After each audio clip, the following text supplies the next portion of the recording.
بسم الله الرحمن الرحيم والنجم إذا هوى ما ضل صاحبكم وما غوى وما ينطق عن الهوى إن هو إلا وحي يوحى علمه شديد القوى ذو مرة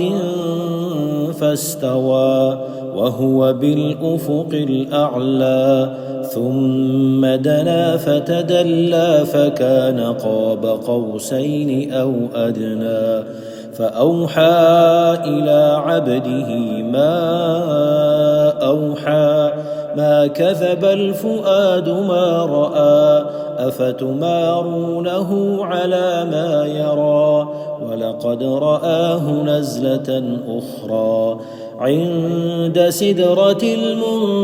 المنتهى عندها جنة المأوى إذ يغشى السدرة ما يغشى ما زاغ البصر وما طغى لقد رأى من آيات ربه الكبرى أفرأيتم اللات والعزى ومناة الثالثة الأخرى ألكم الذكر وله الأنثى تلك إذا قسمة ضيزى إن هي إلا أسماء سميتموها أنتم وآباؤكم ما أنزل الله بها من سلطان إن يتبعون إلا الظن وما تهوى الأنفس ولقد جاءهم من ربهم الهدى أم للإنسان ما تمنى فلله الآخرة والأولى وكم من ملك في السماوات لا تغني شفاعتهم شيئا إلا من بعد أن يأذن الله لمن يشاء ويرضى إن الذين لا يؤمنون بالآخرة ليسمون الملائكة تسمية الأنثى وما لهم به من علم إن يتبعون إلا الظن وإن الظن لا يغني من الحق شيئا فأعرض عمن تولى عن ذكرنا ولم يرد إلا الحياة الدنيا ذلك مبلغهم من العلم إن ربك هو أعلم بمن ضل عن سبيله وهو أعلم بمن اهتدى ولله ما في السماوات وما في الأرض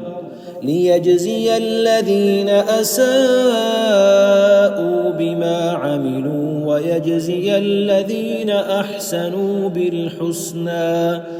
الذين يجتنبون كبائر الإثم والفواحش إلا اللمم إن ربك واسع المغفرة هو أعلم بكم إذ أنشأكم من الأرض وإذ أنتم أجنة في بطون أمهاتكم فلا تزكوا أنفسكم هو أعلم بمن اتقى أفرأيت الذي تولى وأعطى قليلا